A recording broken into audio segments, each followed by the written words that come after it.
So there's this video clip going around of this individual talking about DEI. This is Andy Cortez, and they're going off on gaming grifters who criticize DEI games. I don't know what it is, but all these little wokies, they just throw a shit fit when we have a difference of opinion on DEI and how it's trash and it's poison in the gaming industry. Like, they literally cannot cope with the fact that we have a difference of opinion. But let's watch this clip. This is my first time watching it, so we're going to react to it. I've already seen a lot of people give their takes. I want to give mine.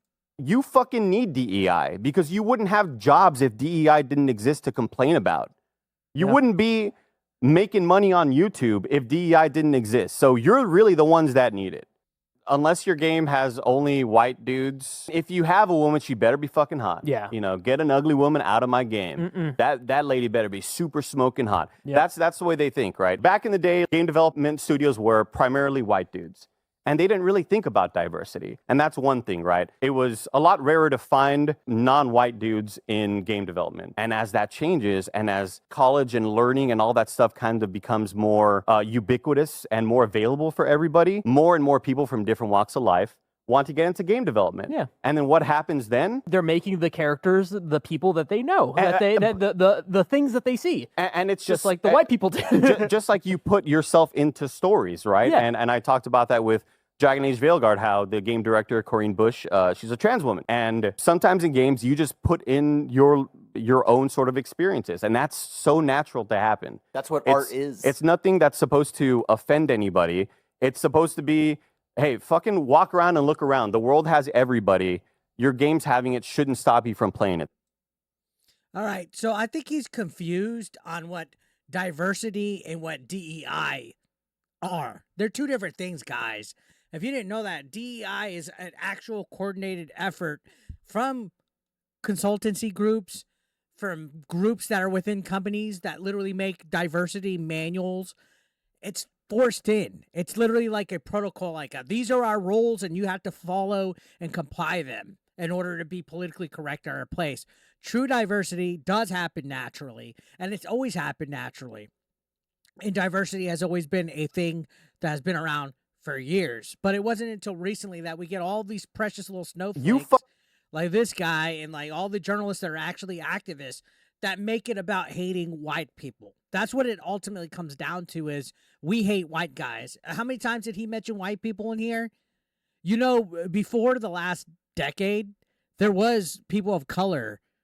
There was brown people, black people, Asian people working on video games, right? Like, video games literally come from Japan. And it wasn't until recently when we started to get more Western developers making video games. Why are they acting like video games have only been around for a short time and that diversity never existed? I don't get that. But these people are desperate to make some kind of activist narrative about it. And they always will be, because it ultimately comes down to, let's do it in spite of the chuds. Let's do it to spite them. Let's do it to stick it to the white man, because he mentioned college. That's what they're taught. They're indoctrinated in college.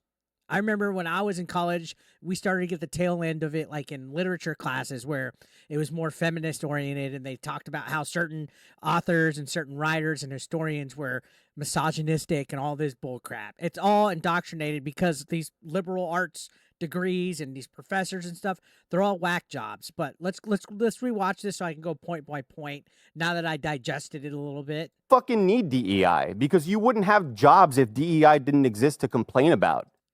Actually, it's the other way around. All right.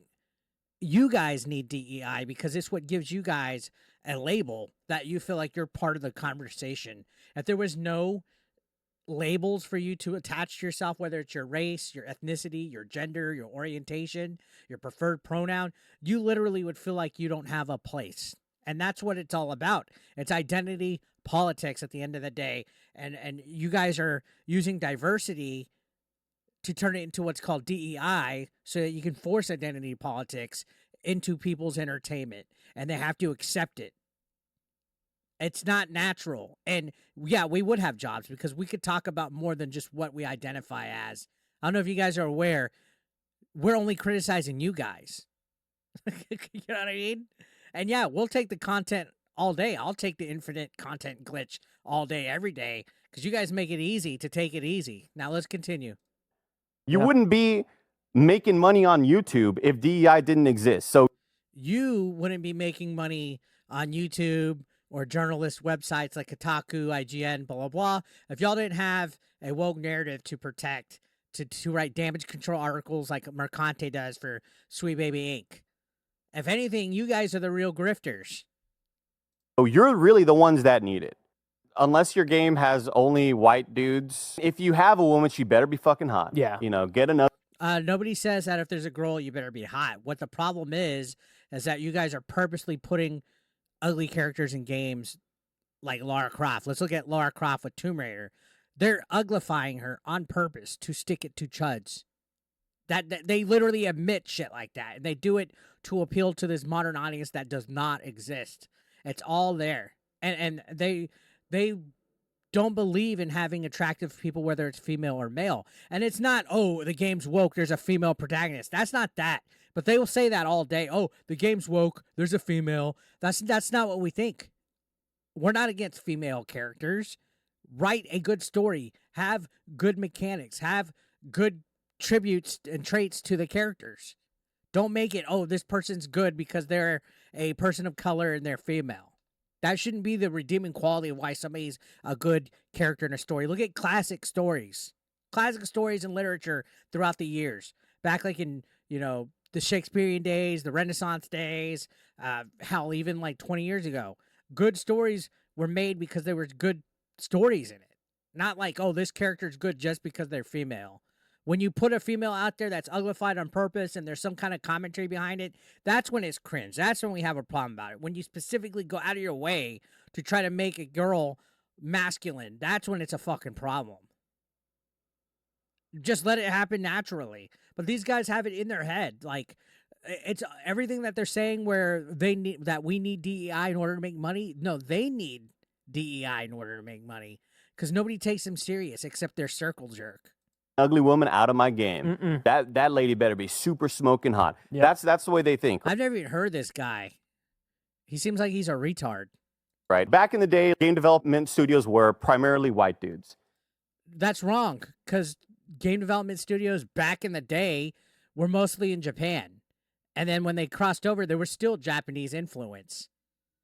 Like, you don't think that Nintendo of Japan had any kind of, like, influence on Nintendo of America? Same with Sega. All these Western companies only came out within the last 10, 15 years. And even then, they still have influence from developers of everywhere, of every race. But again, they have to make it about white people. And they didn't really think about diversity. And that's one thing, right? It was a lot rarer to find non-white dudes in game development. And this guy has no clue what the fuck he's talking about. Again, this is what they're indoctrinated on. Hate white guys, hate men.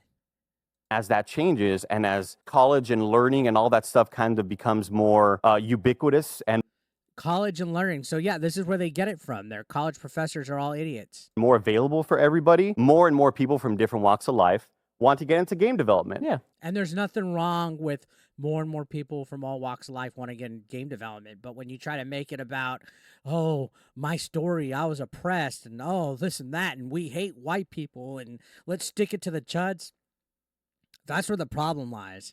Just tell your story. Be proud of who you are. Don't make me have to comply and pat you on the back because you're attaching a label to your story. Fuck off with that.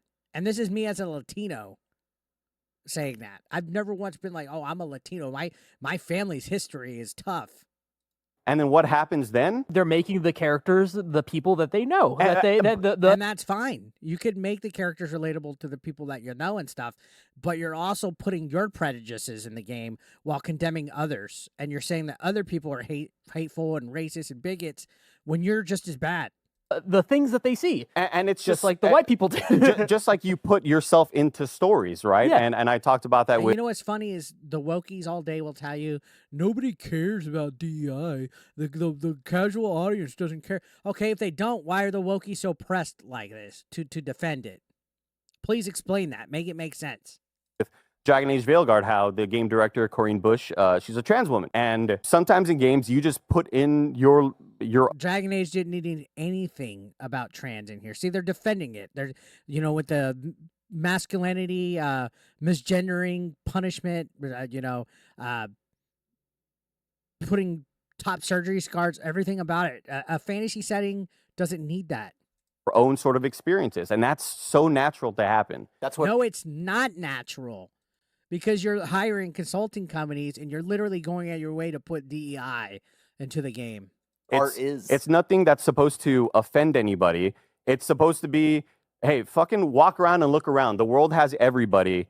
Your game's having. Okay, it's not the DEI that offends anybody. It's the execution of the DEI. It's what hateful stuff that you guys spew. It's the bad takes. It's the attacking personal boundaries. It's the labeling people as hateful if they don't want to be in your echo chamber. It's the execution of it. DEI is not natural. Diversity is natural. DEI is not. These guys are all mistaken. I don't even know who this guy is. Andy Cortez. Never heard of him. Let's look him up. Let's see. Andy Cortez. And essentially he's gaslighting people. So 51,000.5 subscribers. All right. So hit or miss. Doesn't seem, for whatever reason, anything too exciting. I'm not going to try to talk about his views. They look comparable to mine. But this take is definitely a bad take when it comes to DEI. So I don't know, man. I think you're in your own. I think you're mistaken. I think you're using the fact that you're a Latinx to play oppressed DEI helps people type of thing. I gotta agree. I gotta disagree with your takes. I gotta agree to disagree. So what do you guys think about this? Let me know your thoughts in the comment section down below. Subscribe if you're brand new. I'll see you on the next one. Thank you for watching.